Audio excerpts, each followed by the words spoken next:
The Little Mermaid trailer is disliked into oblivion on YouTube, and that is 110% correctly, because you can find that out now. Remember, YouTube deleted the dislike button. You're not allowed to do that anymore. But you can get Chrome extensions for your browser that will show you the number anyway. Yep. And wow, it's not doing well. So it says Disney has released the Little Mermaid trailer on Friday at the D23 Expo, which we will be talking about in Podluck. We picked our the ones of the trailers that we liked the most, or liked is a very strong word there, but ones that we thought were okay.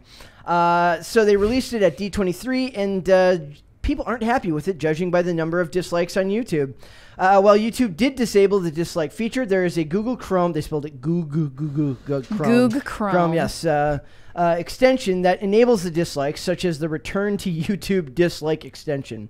I actually caught wind of this when YouTuber Grace Randolph claimed in a tweet that the number of dislikes is wrong, and she says it has 90% likes on her reaction video.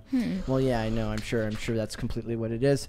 So they go down here. And she says that it reveals that it has 487,000 dislikes to 117,000 likes. Even if the number of dislikes from the extension view is not correct, it's still, I wouldn't put it past YouTube to fudge numbers for large corporations if they were paid to do so. Absolutely. Which shows that they're completely on the side of corporations over independent media companies and independent creators. Also, in like typical Hollywood fashion, I believe this was called like an online troll explosion or something. Everything is an online troll thing or other. Why is it always when the critics review something positively and the audience, the people for which the product is designed, reviews it negatively, that is done so by trolls? Excellent marketing question. Why is it never, hey, our product, which we've completely, once again, hey everyone, I'm going to say the line, devoided from the source material, why is it never that reason? I have a rebuttal though. Go for it. The Little Mermaid movie, the animated movie that this is adapted from, was also a diversion from its source material majorly. And I haven't gone into the original fables that all of the Disney princess movies are based on, like Snow White and Cinderella. There's source material for all of them. Except for like the newer ones like Moana or whatever. Well, the funny thing is that's where they should be going. There's so yeah, they much, should be going for original movies just like that one. There's so much less strife and complaining and backlash when you don't take that. Like, I was reading a bunch of the comments and they said, why are people complaining? It's our time now. And I was like, it's just tokenism. Don't you want new characters? Moana was a completely new character. Yes. And people were all the happier for it. And like, I understand why they adapt movies from small novel series or stories, like written short stories that don't have large fan bases, if anything have like cult fan bases. Well, that's what, like Bullet Train was based on one. Go more Bullet Train, less Tolkien, and you'll have less problems. Right. Well, it's even not even just that, but live action ones like that book that Ansel Elgort play in Tokyo Vice, which is based on an obscure book. Or like even even Samaritan was based on something like a comic, and that was an independent one that didn't have a huge fan base. So I understand why they do that, but I just want to play devil's advocate by pointing out that all of the Disney princess movies that were animated and now are adapted into live action movies diverted majorly from the source material. And I think not just in character, but in tone, in every possible way. The plot was always majorly changed so that it would be appropriate for seemingly for children. Now, I don't even agree with that premise, because fairy tales and fables for children have in the past had many like dark themes and like just horrific plot points that it's supposed to help kids wrestle with the unknown, right? That children are able to stomach totally. And if anything, they've been coddled by new stories coming out that that don't deal with any of those difficult things. Which is probably because of the corporatization of it, is that they don't want, like, when it's just an individual creating something, that's not the same thing as a corporate backing as a corporation backing something. It would have been so much cooler if those original fairy tales were adapted into something at least similar to the original plot, and something like a little bit darker, or at least I mean, it just seems like now that these animated films, which already diverted from those plots, are getting adapted into live action, you're whittling it down until it's completely unrecognizable. Yeah. Also, I have a technical explanation as to why they are wrong about the troll attacks. Okay. So, as you guys know, marketing man extraordinaire. So, I've run ads on pretty much most platforms that you can run ads. And the way ads work is that, number one, the people that are getting it organically are people that naturally are like subscribed to your content and or normally watch the content that is related to what you're being advertised. Or the advertisement is done to the audiences that the advertiser chooses. And he chooses by region, by age, by sex, by multiple of demographics, by likes. So it's not as if the same hateful people are disliking this content. No, quite the opposite. People that this product is intended for and being targeted for, and they're paying for this specific audience to view this product, have voted and they dislike it. Yeah. And that's what really gets me. And what really frustrates me about this strategy as a whole is that the argument is simply false in its face.